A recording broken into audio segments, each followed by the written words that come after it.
Hello everyone, Rokimakshin here, and welcome to the team preview for the Week 9 battle of the Not-So-Casual Pokemon Draft League. This week, I already have everything all pulled up, and we are going to be fighting Dialza. I think that's how it's said. I never actually asked him how it's said. But this guy here, he's got a very scary team of Golden Go, Ting Lu, Zoroark Hisui, Toxapex, Terrazarud of Grass Fighting Electric, Mega Houndoom, Galarian Weezing, Zoroark, Gourgeist, Sneasel, Rotom, and a Terra Guzzlord of Dragon Poison Fairy. Now, Dial here has been absolutely killing it this season. As if we go over to the standings, he's currently 7-1. He is going to be the guy to beat. He's going to be an absolute challenge. But here we are right now in 4th place in playoffs. Like we have a playoff spot right now at 5-3. But you know, like, things could happen. We could still drop down. So the goal this week is to either win or keep it close. And so that's kind of what we're going to be going for this week. We're going to hope for the win, but we're going to try and at least keep things close. If we can keep things close, then that's going to be pretty good going into the next couple weeks.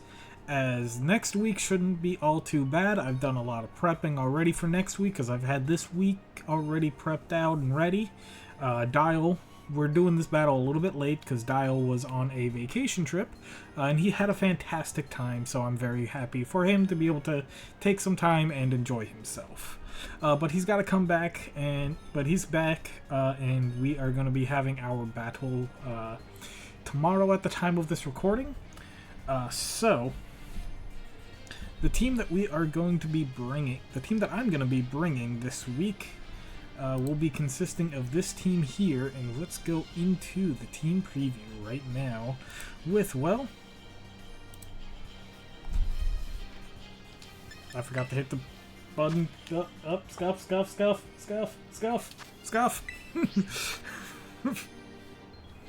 But we are going to be starting things out with Gardevoir here. Not really going to be like a big Gardevoir here is going to be a big problem for him, but not in the way that you would think. Gardevoir, with the Trace ability, can figure out if it is a Zoroark or not, and that's going to be very helpful in how I plan on going around his team. Expert Belt, I was debating Choice Scarf, but I decided against it. I figured Expert Belt would probably end up working out a little bit better. Being able to switch moves just in case, like, you know, I lock into the Moonblast and he goes into the Toxapex, and then, like, I lose a bunch of momentum having to swap around and everything. Expert Belt, if I Moonblast, he goes in the Toxapex, I can Psychic Noise. Psychic Noise is super important against the Toxapex because it locks out healing. He cannot get the regen healing, and he cannot get, like, any Black Sludge healing or Recover healing. So that's going to lower down the Toxapex a lot, and thus be able to make taking it out later much more easily. So that is going to be our Gardevoir set this week, and hopefully, like, you know, I can come in on the mid-game, or the early game, really, depending on, like, how things look, and can pick up some pretty big damage. Expert Melt, Modest Moonblast. Shockingly enough, 2-hit KOs Ting Lu, and that boggles my mind. I don't know if Dial's going to be expecting that, because, like, Ting Lu for him has been an absolute beast this season, just tanking hits that it really shouldn't because it is a bulky motherfucker, and so, like, the fact that Expert Belt Modest can 2-hit KO that through its ability is very shocking, very good, and can just really set up off of that. So we'll see just how well that goes. Moving on from the Gardevoir is going to be our Urshifu Rapid Strike. This thing here does a lot of damage to his team if, like, I can get it set up in the late game to sweep that. because like he's got a lot of slow, bulky mons on his team, and a Zarude. And so like Zarude's gonna be like the big problem of just like, you know, can I get in Urshifu to set up before he gets in the Zarude and sets up the Zarude, because that could end up being a huge problem. Surging Strikes, Close Combat, Thunder Punch, Sword Stance, Thunder Punch almost one-shots Toxapex. And this is going to be the huge important thing with why the Gardevoir knocking out the healing effect from Toxapex is, let's say like, you know, I come in on one of his like slower mons, or like let's say like I come in on a damaged Ting-Lu, get up that Sword Stance, and I can go from there. Even with like regen healing a little bit from Toxapex, he's gonna have to like make a lot of sacrifices if he wants to try and heal up that Toxapex into a good range to try and like, you know, get maybe like something cheeky, maybe a Toxic off onto Urshifu. I don't know what he would be planning, but overall, like, you know, this is going to be a very volatile set if I can get it in at the right time, and if I can get up that Sword Stance and just mow through his team. So, Urshifu has been putting in a lot of work lately, and I'm hoping that, like, you know, he comes in for another week and just slaps through his team with Surging Strikes, Close Combat. But that's the Urshifu set, and like this is like Punching Love Urshifu has been one of my favorite things this draft. I did not think that I would love it as much as I did. I thought I'd just be going, oh, Choice Scarf, Choice Band, Choice Scarf, Choice Band. No, I've been kind of like having fun with the sweeping Urshifu. So let's see if like Urshifu can pick up another sweep this week. Next up after Urshifu is of course going to be the one thing to help support Urshifu in that sweep, and that is Smeargle. Standard set, Spore, Sticky Web, Parting Shot, Destiny Bond. Incredibly standard stuff here, as, you know, it's a Smeargle. It's gonna do, like, nothing too cheeky. As much as I would like to try and pull off a cheeky set this week, unfortunately there's nothing really cheeky that I can do this week. He's got a lot of power, he's got a lot of ghost types that could stop, like, a lot of what I want to do, cheeky-wise. And he's got a lot of, thick mons who really don't care about some of the other things that I could try and pull off with Smeargle. So overall, you know, just the standard set. If I can get up the webs, like the webs is not going to be my main focus at the start of the battle. It's going to be more of like a mid thing, try and set up for that Urshifu sweep. But the Destiny Bond could end up being pretty important later on. I'm not 100% sure if I will be able to get off a Destiny Bond kill this week. I've only ever gotten one. I think one, maybe two. I'm pretty sure only. Oh yeah, Smeargle only has one kill. Yeah, so it gotten off one Destiny Bond kill, and that was the Choice Scarf kill back in week three. But overall, like, you know, pretty standard. We'll see like what I can do with it, because like oh my god, he does have two defoggers, prominent defoggers in the Rotom and the Galarian Weezing? Yeah, Galarian Weezing. Both pretty bulky defoggers, but like let's say like I get off into like a good spot and I can get up the webs and then keep the aggression going with an Urshifu sweep. He cannot defog, and his team is just going to get run over by Urshifu at that point then, for the mons that do not levitate, and it's just going to hit. So Smeargle hopefully be able to get up those webs at a good time and let the Urshifu carry us to victory. Next up is probably going to be the dumbest set that I'll actually no, some of the stuff that I've started to prep for next week is kind of dumber. But this is probably going to be the dumbest set that I'll be running in a long time. This is a support Will-O-Wisp Dracopult set. Sub Will-O-Wisp Hex.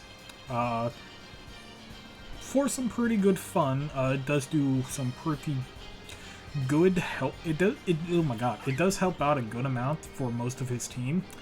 Being able to like get up the sub, Will-O-Wisp whatever I can, and Light Screen.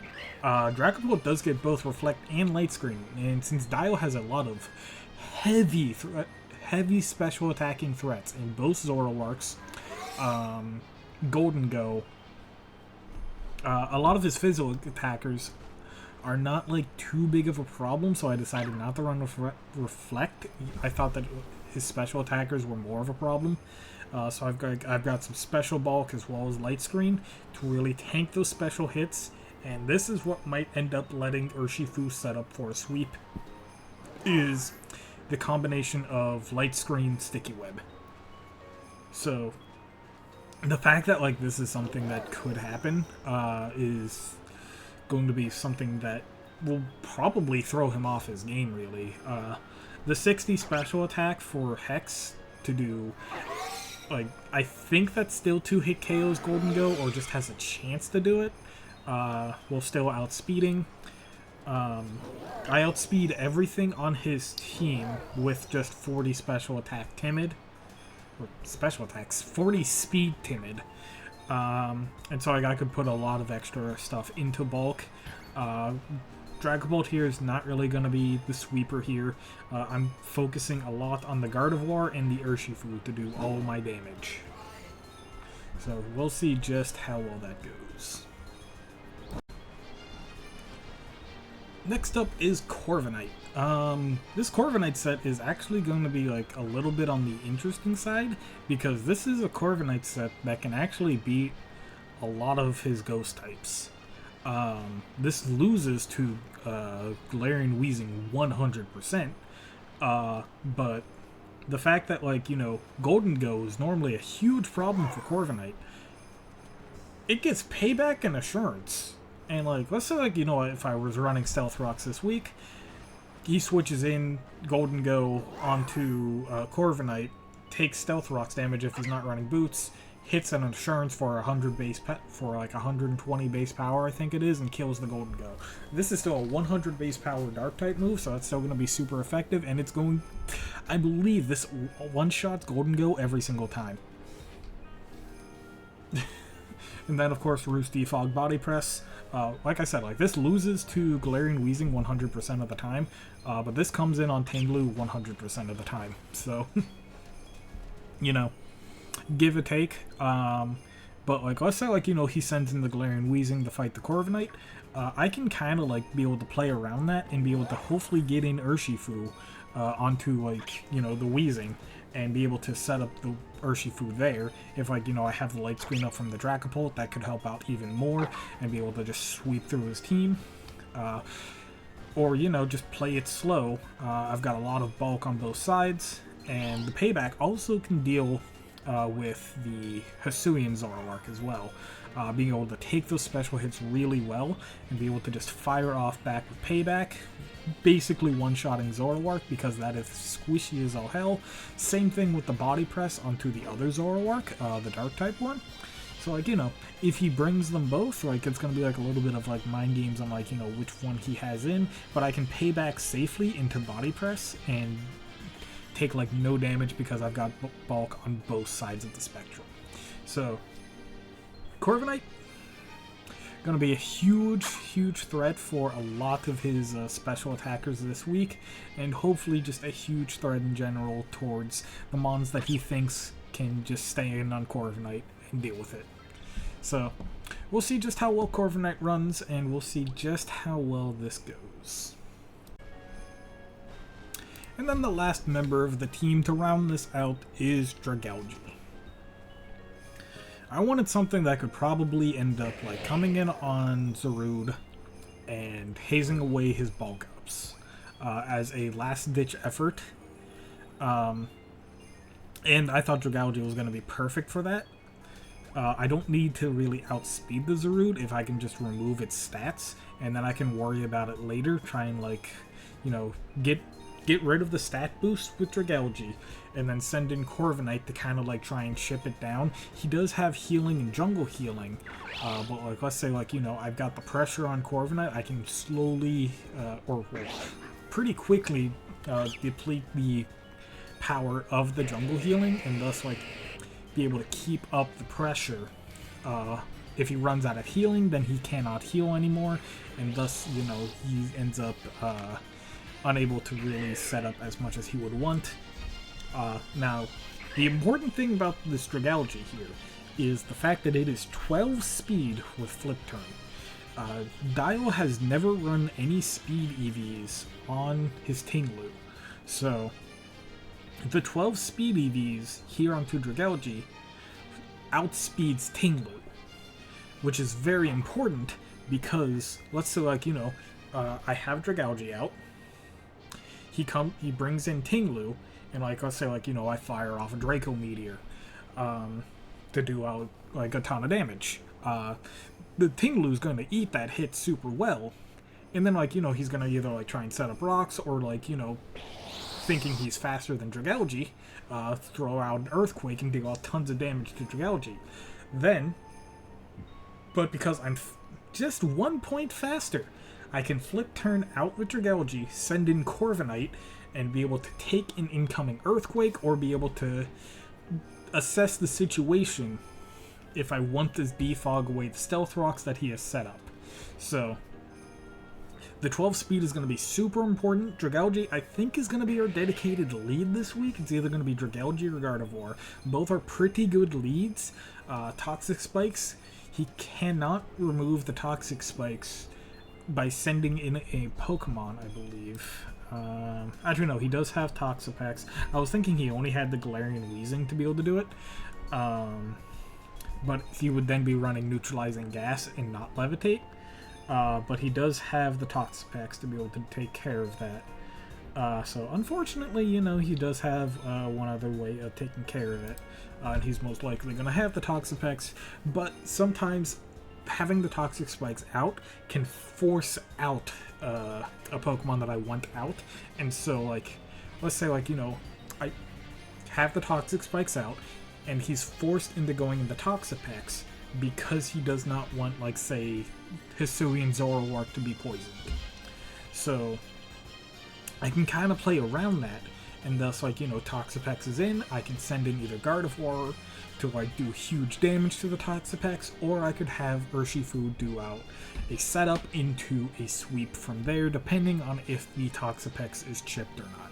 So Toxapex is pretty useful, and then, of course, the Haze is for Zarude. So we'll see just how things go, and I'm hoping the best for both Dial and myself, as he's a fantastic battler, and I'm hoping that this ends up being a very good battle. So I will be seeing you all tomorrow for the battle, and I hope that you all have a fantastic day. See you all later.